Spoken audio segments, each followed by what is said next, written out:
మొన్నటి దెబ్బతోటి MLA ticket పక్కా అనుకున్నారా? కానీ ఏం లాభం, మహిళా బిల్లు నడవనే ఆగిపాయే. ఇప్పటికెళ్ళి రంగం సిద్ధం చేసుకోవాలి. ఈ తేప ఎట్లనైనా అసెంబ్లీలో అడుగుపెట్టి అధ్యక్ష అనాల్సిందే. ఇంకా 2 ఏళ్లు టైం ఉంది. మ్యాచ్ నెల రోజులు ఉందని ప్రాక్టీస్ బంద్ పెడతారా ఆటగాళ్ళు? ఇది కూడా కంతే. అయితే ఓ పంజయ్, రక్తదానం అన్నదానం చేసుకుంటా పేదలకు 4 పనులు చేసుకుంటా ఫేమస్ గా. పేదలకు సాయం చేసేంత తాకతుందారా మనకు? మరి ఆలు లేదు సూలు లేదు, టికెట్ మాత్రం ఎమ్మెల్యే అంటావు. ఎట్లొస్తది, ఎవరు ఇస్తారు? నాకున్న ఫాలోయింగ్ తోటే కొడతా, నువ్వు చూసుకుంటానే ఉండో. అంత ఫాలోయింగ్ ఉన్న పెద్ద హీరో విజయ్ అన్న ఎంత కష్టపడుతుండో చూడోసారి.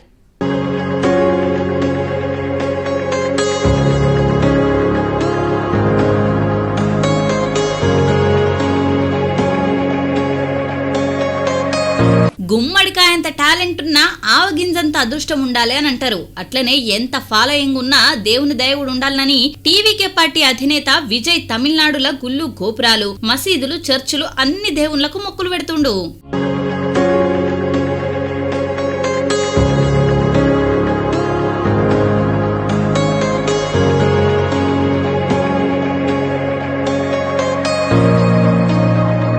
ఓ దిక్కు పబ్లిక్ ప్రచారంలో బిజీగా ఉన్నా, ఇంకో దిక్కు దేవుళ్ల ఆశీస్సుల కోసం గుడికి పోయి అమ్మవారి ఆశీస్సులు తీసుకున్నాడు.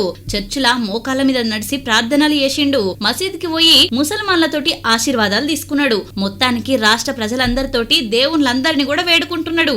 ఇక దేవుళ్ల దీవెనలు, ప్రజల ఆశీస్సులు ఎట్లెట్లున్నాయనేది ఫలితాల నాడు తెలుస్తది.